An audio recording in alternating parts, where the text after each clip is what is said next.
नहाने के बाद जियांग मो जिन चाओ से कहती है कि उसके बाल सुखा दे और पानी ला दे। जिन चाओ मजाक में बोलता है कि वो बहुत हाई मेंटेनेंस है और ऐसे तो उसकी शादी कैसे होगी। जियांग मो तुरंत जवाब देती है कि वो जेंटल, क्यूट, समझदार और अंडरस्टैंडिंग है। जिन चाओ हंसकर बोलता है कि उसने ऐसी कोई लड़की देखी ही नहीं। जियांग मो गुस्सा होकर उस पर पिलो फेंक देती है। जिन चाओ आह भरता है और उसे वायलेंट बोलता है और कहता है ज्यादा ट्रबल मत क्रिएट करना। जियांग मू धीरे से बोलती है कि वो सिर्फ उसके लिए ट्रबल बनेगी। बातें करते करते जियांग मू पेरेंट्स के डाइवोर्स के बारे में पूछती है।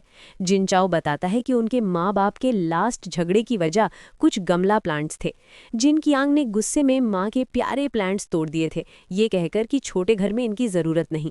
उसने कभी माफ़ी नहीं मांगी और माँ माफ़ नहीं कर पाई, इसी वजह से उनका डाइवोर्स हो गया। जियांग मू सोचती है कि क्या शादी हमेशा दुख लाती है। जिन चाओ समझाता है कि शादी बुरी नहीं होती, लोग होते हैं। अगर प्यार और डिटर्मिनेशन हो तो सब मुश्किल पार हो सकती है।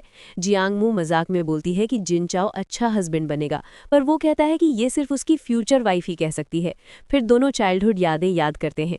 जियांग मू बताती है कि एक बार माँ बाप के झगड़े के टाइम वो बेड के नीचे छुप गई थी और स्टोरी बुक पढ़ते पढ़ते सो गई। जिन चाओ उसे अर्ली मैच्योर बोलता है, पर जियांग मू कहती है कि वो अब बच्ची नहीं रही। जिन चाओ उसे सुन वो कॉन्ग के चेले से कंपेयर करता है, कभी बड़ी कभी छोटी, और उसे बेड से उठने नहीं देता। जब जियांग मू सो जाती है, जिन चाओ चुपचाप सोचता है कि जियांग मू अब एक औरत बन चुकी है और वो खुद भी बदल गया है। वो समझ जाता है कि अब अपनी फीलिंग्स इग्नोर नहीं कर सकता और डिसाइड करता है कि इस न्यू ईयर पर वो जियांग मू को अकेला नहीं छोड़ना चाहता। नींद में जियांग मू बोलती है कि वो न्यू ईयर गिफ्ट देगी। जिन चाओ धीरे से कहता है कि वो उसका हर गिफ्ट प्यार से एक्सेप्ट करेगा। इसी बीच लिन सुई लियांग यानफेंग के थ्रू जिन चाओ को एक वीडियो भेजता है, मजाक उड़ाते हुए कि उसके बिल्डिंग के बाहर पैना मीरा खड़ी है और शायद जिन चाओ अब मैरिड औरतों में इंटरेस्ट ले रहा है। जिन चाओ गुस्से में लिन सुई से मिलता है और उससे जियांग मू से दूर रहने को कहता है। लिन सुई सी फाइट का प्रपोजल देता है, पर जिन चाओ मना कर देता है क्योंकि उसे स्विमिंग नहीं आती। फिर लिन सुई रेस का चैलेंज देता है। विनर जियांग मू के साथ सेलिब्रेट करेगा, लूजर उसकी लाइफ से दूर रहेगा। जिन चाओ चैलेंज एक्सेप्ट कर लेता है। रेस के दौरान लिन सुई जिन चाओ की ड्राइविंग स्किल्स और कार सेटअप नोटिस करता है। वो उसे ब्लॉक करने की कोशिश करता है, पर जिन चाओ डिलीवरी ड्राइवर के एक्सपीरियंस से ऑब्स्टिकल्स क्रॉस कर लेता है। लिन सुई इंप्रेस होता है, लेकिन पब्लिक रोड पर अनसेफ ड्राइविंग के लिए उसे डांटता है। जिन चाओ अपनी गलती मानता है और लेसन के लिए थैंक्स बोलता है।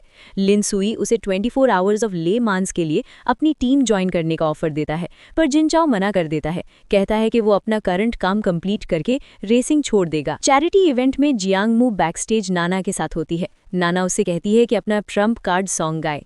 जिन चाओ का वेट करते करते जियांग मू स्टेज पर चली जाती है और the moon represents my heart गाती है, सिर्फ जिन चाओ के लिए। क्राउड में खड़े जिन चाओ को लगता है जैसे पूरी दुनिया में सिर्फ वही दोनों हैं। बाद में वो जियांग मू को बीच पर ड्राइव पर ले जाता है। जियांग मू मानशी के न्यू ईयर सेलिब्रेशंस के बारे में बताती है। जिन चाओ पूछता है कि उसे क्या गिफ्ट चाहिए। जियांग मू मजाक में बोलती है कि उसे मून नहीं चाहिए क्योंकि वो खुद ही मून है। वो समुद्र की तरफ भागकर विश मांगती है कि जिस इंसान के लिए उसने गाना गाया वो उसकी फीलिंग्स समझे और हमेशा उसके साथ रहे। शूटिंग स्टार देखकर जिन चाओ भी चुपचाप विश करता है कि वे कभी अलग ना हो। बाद में जियांग मू एक फ्रेंड से मिलती है जो उसे जैंग फैन से दूर रहने की वार्निंग देता है, कहकर कि वो बैड गाय है। फ्रेंड जैंग फैन से इंट्रोड्यूस करवाता है। जैंग फैन बताता है कि जिन चाओ को जो पैकेज डिलीवर हुआ था उसमें कार के कंप्लीट स्ट्रक्चरल ब्लूप्रिंट्स थे जो उसके इंजीनियर भाई ने मंगवाए थे। ये सुनकर जियांग मू टेंशन में जिन चाओ से पूछती है। जिन चाओ कंफर्म करता है कि हाँ, ब्लूप्रिंट्स मिले हैं और बताता है कि वो कल कार रिलेटेड काम के लिए शहर छोड़कर जाने वाला है। पान काई जियांग मू को एक मिस्टीरियस सीनियर के बारे में बताता है जिसका नाम टाओकी था और जिसे लोग डेथ के नाम से जानते थे।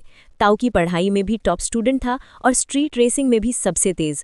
उसकी स्पीड इतनी खतरनाक थी कि जो भी उसके साथ रेस करता तुरंत हार जाता।